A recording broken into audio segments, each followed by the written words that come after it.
And we are live. Welcome to the NBA Strategy Show, Wednesday, December 10th. Here we go, everybody. Round two, or I guess technically day two of the quarterfinals of the NBA Cup. Today, we get the Phoenix Suns at the Oklahoma City Thunder. The Suns are 14.5-point underdogs. Sheesh. And then San Antonio at the Lakers. Lakers 5.5-point favorites in this one. We're going to walk through each team, get the lay of the land, maybe take a look at like what we think is best, and then we're going to dip out of here. Not the type of slate that needs a breakdown this far in advance, but a lot of details that we want to walk through. Coming off of yesterday where we got the Orlando Magic beating the Miami Heat after being down, I might get that right. Was it 18, 14, something like that? I mean, they were down 20-2 or something to start the game. Magic ended up looking pretty good once that moment stopped. And then Knicks took down the Raptors last night, 117-101. Felt pretty good about our breakdowns yesterday. Like, I don't care about how people ultimately play. Like, that's going to be difficult all the time. But the logistics behind it, I think that's important. You know, if we want to start looking at Miami, it was even more extreme than I expected.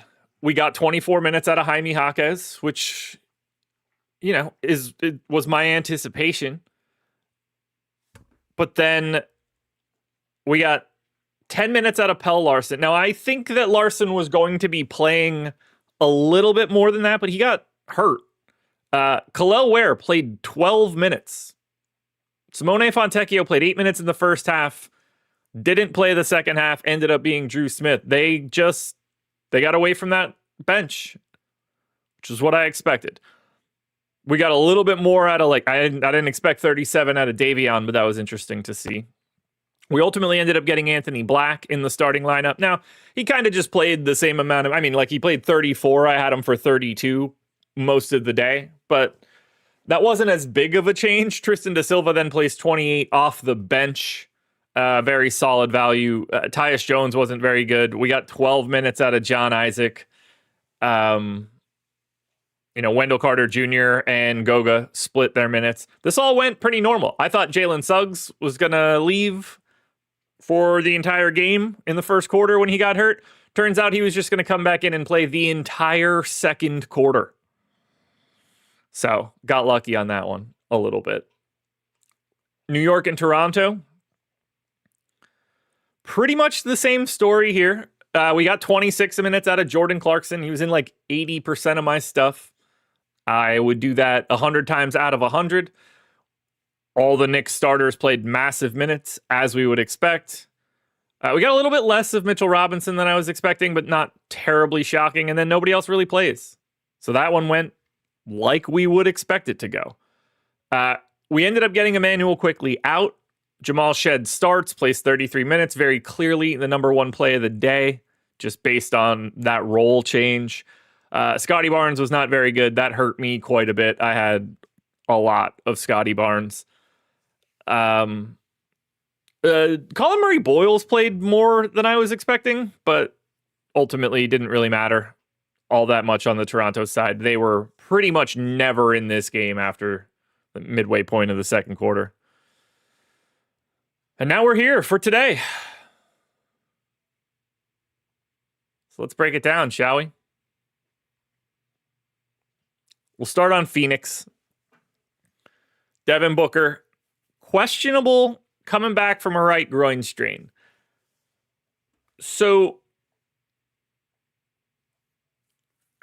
whether he plays or not, like, obviously Oklahoma City is going to be 2 touchdown favorites. I don't expect him to play, but it feels like he might. Does that make any sense? Like, typically, if you're going to have a groin strain, this happened 3 games ago, during a game 3 games ago, he left. He's only missed 2 games. I would expect him to need to miss more. I don't know how much like the good vibes are helping in Phoenix and how much they want to get him out there today, but I anticipate seeing that Devin Booker doesn't play. It seems too quick, but let's say he does play. I assume he's playing like mid 30s in minutes. Doesn't strike me as a situation where he comes back and plays like 24.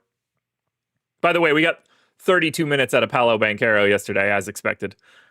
So all those so-and-so's still on a minutes limit things are extra bullshit. That's why we don't listen to those things. Grayson Allen finally got a little bit more minutes. He got 33 last time out. If Booker's out, we just assume that Colin Gillespie will get the start. If Booker is in, we expect Booker, Allen, Brooks, Royce O'Neal, and Mark Williams. But that Booker news will matter in that there's a trickle down, but because he's been out for a couple games, it's already started to happen. You expect Colin Gillespie to get pretty big minutes off the bench, and then some combination of Ryan Dunn, Jordan Goodwin, Oso Ighodaro. But minutes are limited now. And these guys have been missing so many dudes that the Phoenix rotation is something we should probably talk about. Because we've had this chunk of time where Booker's out. We had this chunk of time where Grayson Allen was out. And then we had this chunk of time where Ryan Dunn was out. So when Booker was here and Allen was here, we could swap Mark Williams into those Oso Ighodaro minutes, but that's where we see Jordan Goodwin drop back down to 15. And Booyah gets down to 15. But again, that's sans Ryan Dunn. So then you get Ryan Dunn back in the rotation. One of Booyah or Jordan Goodwin is likely playing quite a bit less than we're used to. And those are the things that affect the way that we get to value today. But ultimately, we don't know what to do with Phoenix until we get Devin Booker news. And if he's in, it just makes Phoenix look worse by a lot.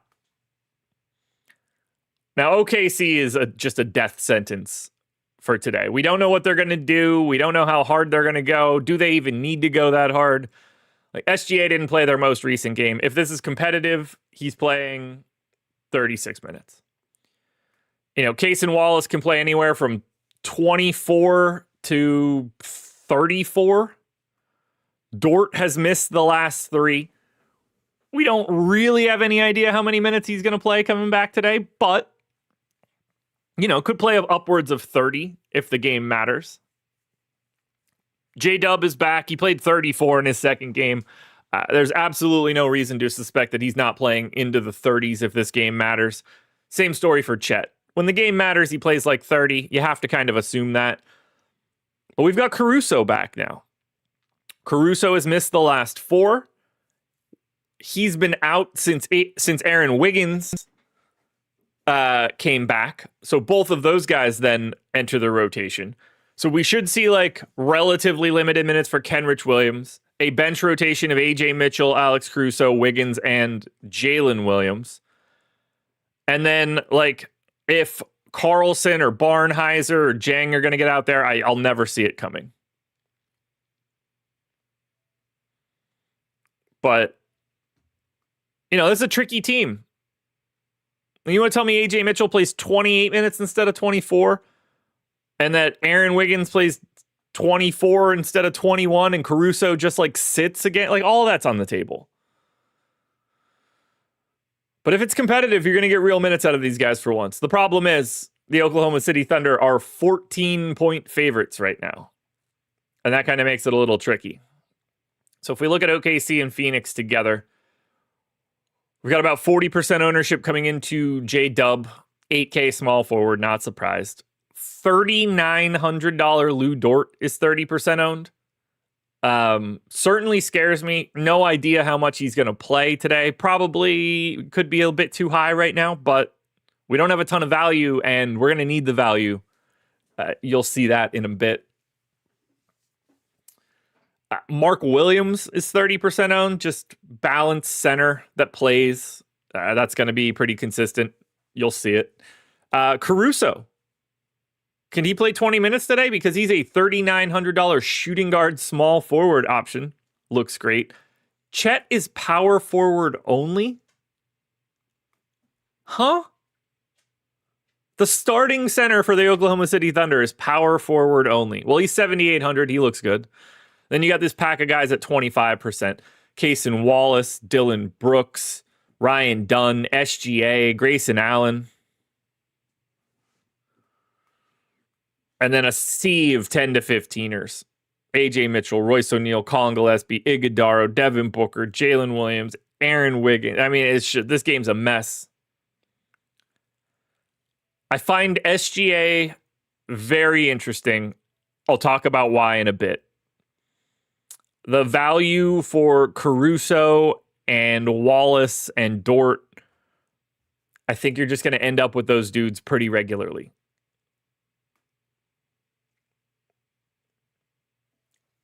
Yeah, I was wondering why I was like not firing on all cylinders. Just realized I never took any of my medicine this morning. I was wondering why like I felt like my words weren't coming to me the way that I would like them to. That makes sense. I'm on 1 cup of coffee and no speed.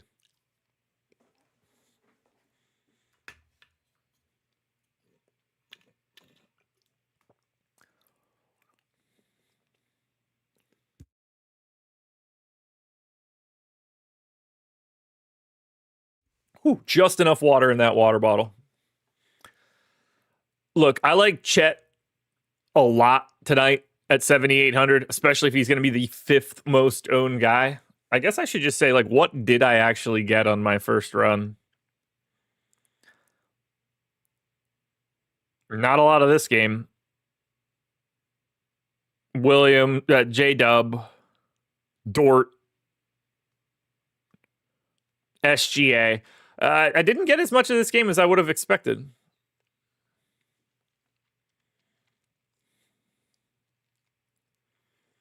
But just looking down this list, I certainly have no issue getting to J-Dub. But to me, Caruso, Chet, Cason Wallace,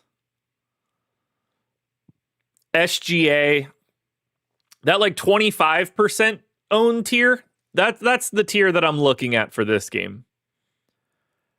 And then realistically,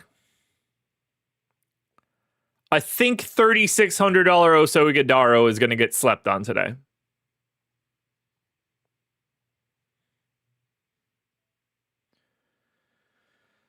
You never know where the minutes are going to be, but all it takes is a couple less out of Mark Williams, and he's not out on the floor. And I think you could see yourself get a couple extra minutes out of Iguodaro. Not to mention OKC on the other side. Like, does SGA just get Mark Williams into foul trouble immediately? Certainly could. Fox does the Lakers dirty because Magic thought Lonzo was a better point guard. Is this the time when I say that he is? Like, realistically, I'd rather have Lonzo. Right now, we're having a conversation about health, it seems. But, yeah, give me Lonzo. In that moment, like, obviously the answer is Fox right now. Lonzo can barely play, but...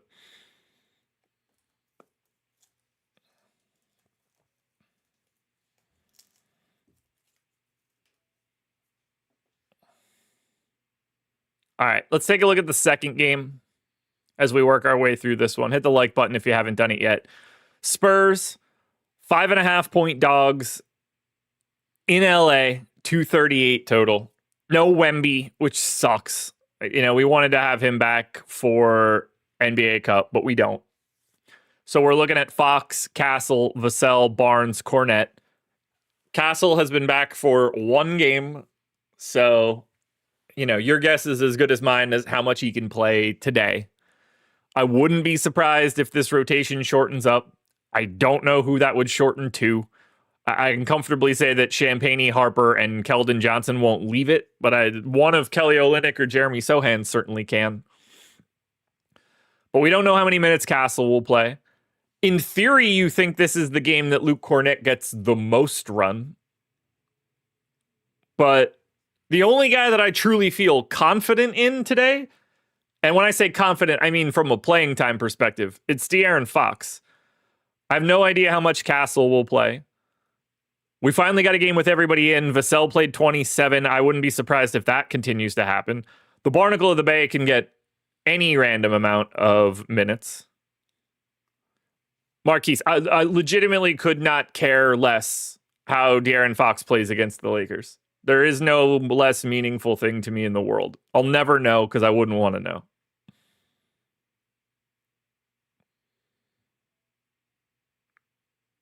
I don't care how well De'Aaron Fox played when he played for the Kings and Anthony Davis was the center of the Lakers.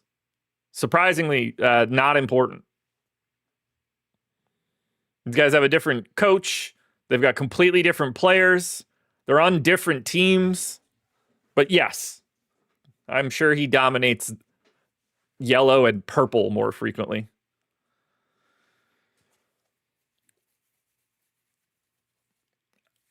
Part of me likes Dylan Harper too much. Which is, I'm going to assume a mistake. But he's probably the guy that I'm going to get to more than I want to. It just has something to do with the fact that I actually think he's good. Travis, you think Castle gets 30? I wouldn't rule it out. I don't think that's crazy.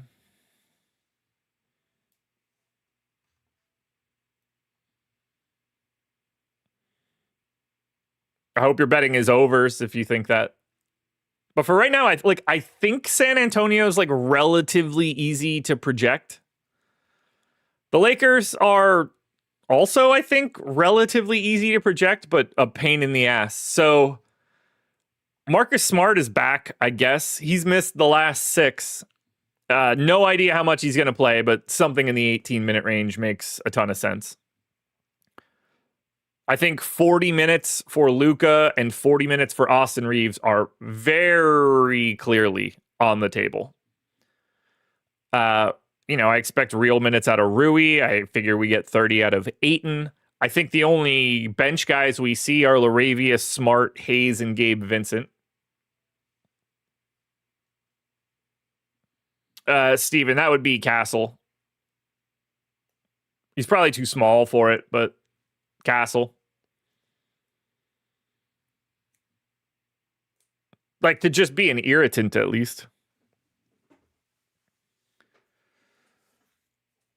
But the bench here, these are all guys that can go from 14 to 24 minutes today, whether that's Laravia, whether that's Gabe Vincent. I mean, to a degree, you could think it's Smart, but he's missed so much time that doesn't feel totally real.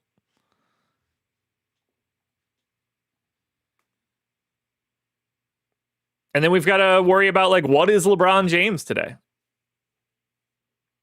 Probably plays massive minutes.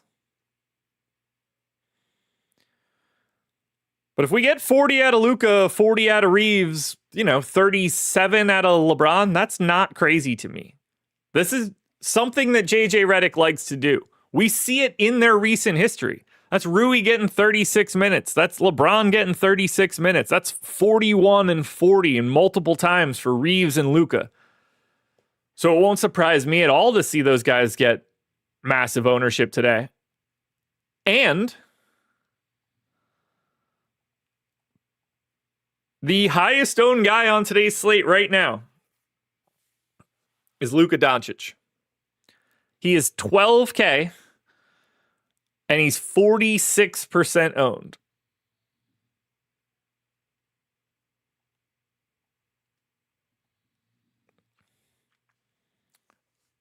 Yeah, Travis, Carter Bryant cannot guard Luka Doncic right now. That's going to go real bad for him. Carter Bryant is more likely to not play today than ever get out there as a real assignment against Luka.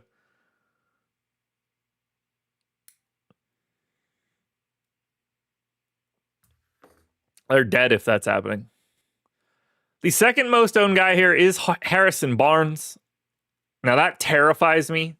Every time I feel like he's going to be in good shape, like all of a sudden he'll play like 24 minutes. That hasn't been happening this year. He's been great, but the Luke Cornett value seems tough to ignore. 4,800. He's just better than that price tag. As I mentioned, I like Dylan Harper, but all four of those guys, Doncic, Barnes, Cornett, Harper, they're all 40 or more % owned. Then you get this pack of DeAndre Ayton and Champagnie. You get Austin Reeves and Keldon Johnson just shy of 30. And then you get this pack of 20 percenters with LeBron, Rui, Vassell, Fox. I'd say Fox feels like mildly underrepresented, but I mentioned it before, and now I can kind of like loop it back together. If Luka's 12K and SGA's 10.6 and the ownership gap is half, I'm interested in SGA and GPPs. Because it's the NBA Cup, I think he might just play 35 minutes. Now, if Booker's out, that will scare me because they might just strangle them defensively. But if Booker's in, I like SGA as a GPP play more than I like Luka. No, you can't. Look, it's a 2-game slate, so like anybody you think can play is viable, but Kelly Olynyk is unplayable today.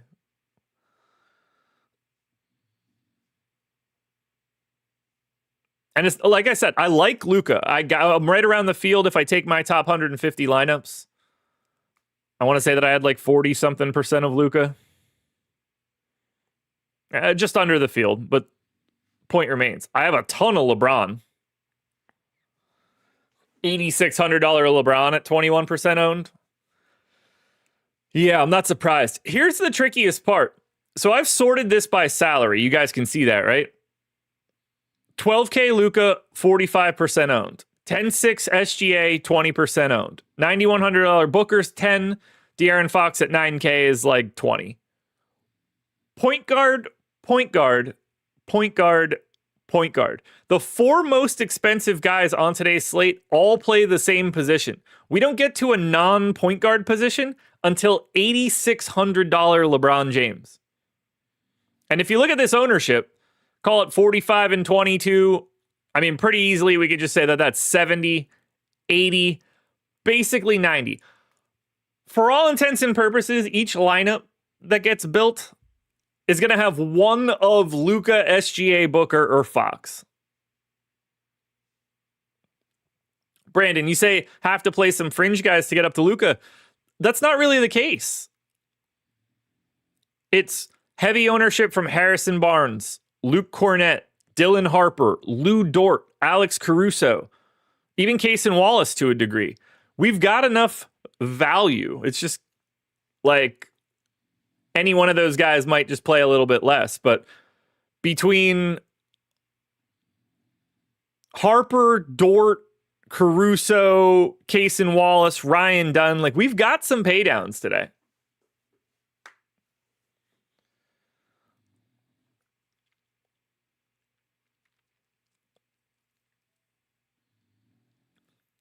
I want to look at center. 330% owned guys, and then everybody are like 10. Cornett, 8, and Mark Williams are the guys that are getting the love, which makes sense. Every other guy on that list isn't real. Iguodala, Jalen Williams with a Y, Jackson Hayes, Kenrich Williams, Kelly Olynyk.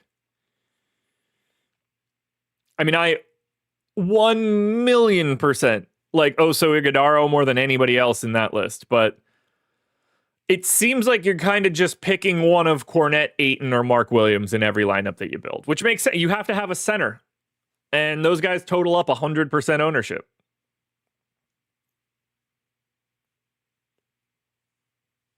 Not surprising to me. I think it's pretty clear that Luke Cornett's the best one just because of his price, but it makes it really easy to roster Luke Cornett and then get one of those pay-up guards.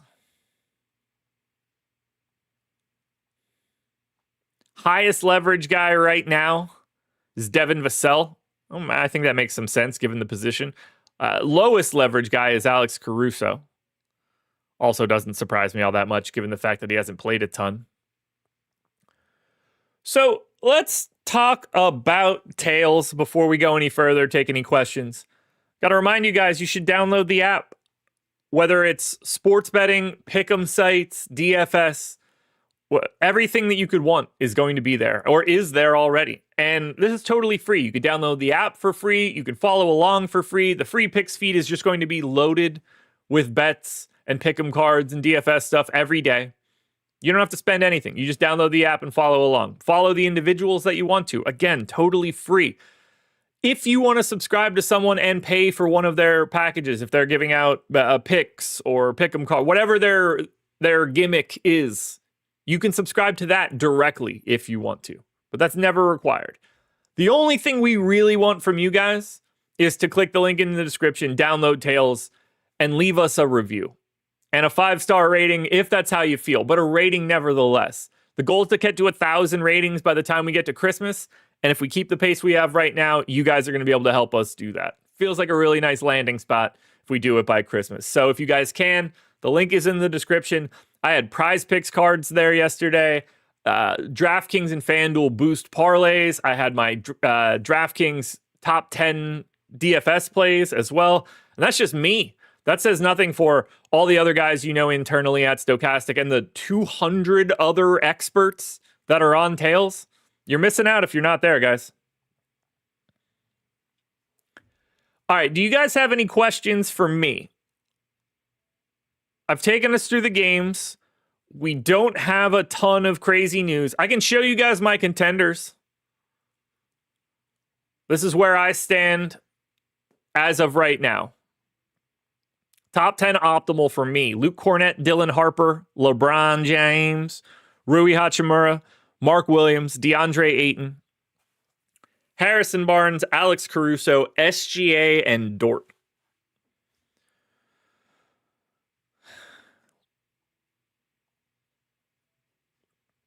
By the way, I have Luka at 11. I figure that's probably a name that people would be curious about. I think you need 62 fantasy points. Or sorry, I think you need 55 fantasy points out of SGA to feel good about him. I have it at 63.5 for Luka Doncic.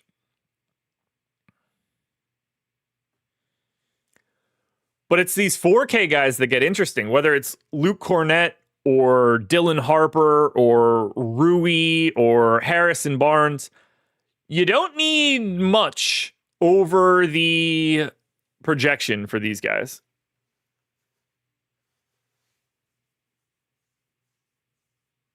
How do I feel about Dunn's minutes if no Booker? I mean, pretty much the same way I feel about Dunn's minutes with Booker. Those guys are they don't mean anything to each other. I think Ryan Dunn's playing anywhere from 18 to 28 minutes today, whether Booker plays or not.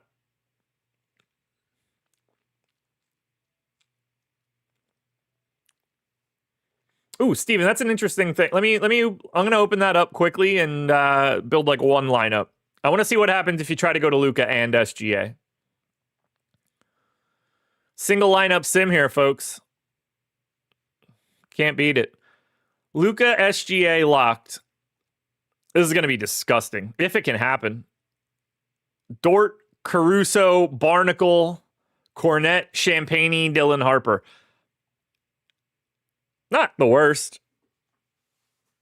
I've got Rui needing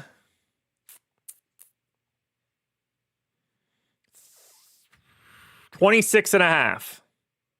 Where you're like, all right, he can be in a winning lineup. Here, I'll explain it. Okay, so Rui Hachimura.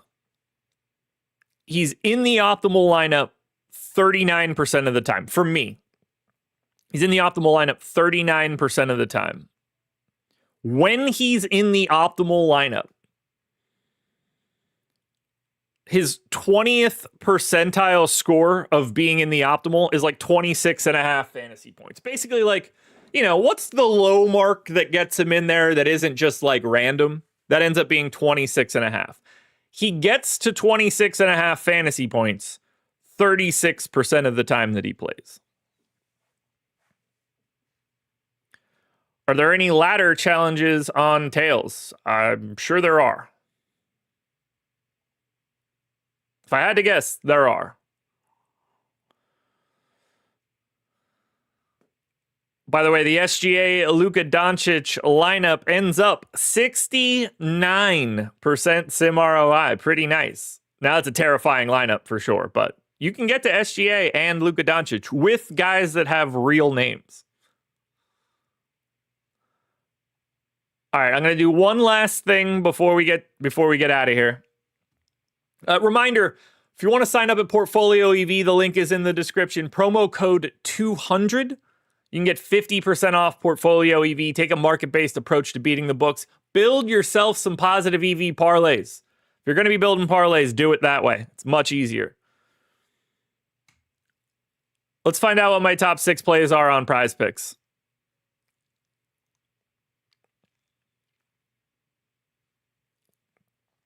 All right. Allegedly, Marcus Smart rebounds and assists over. Jake LaRavia points plus rebounds over. Rui rebounds and assists over. Jordan Goodwin points and rebounds under. Jalen Williams rebounds and assists under. Alex Caruso points over. Not bad.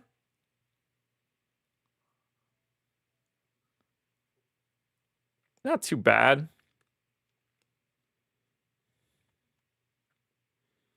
I guarantee if we place this, every line we see here, at least 3 of them is going to move our direction. This is typically what I see if I look at Prize Picks in the morning. 3 or 4 of these will go our way.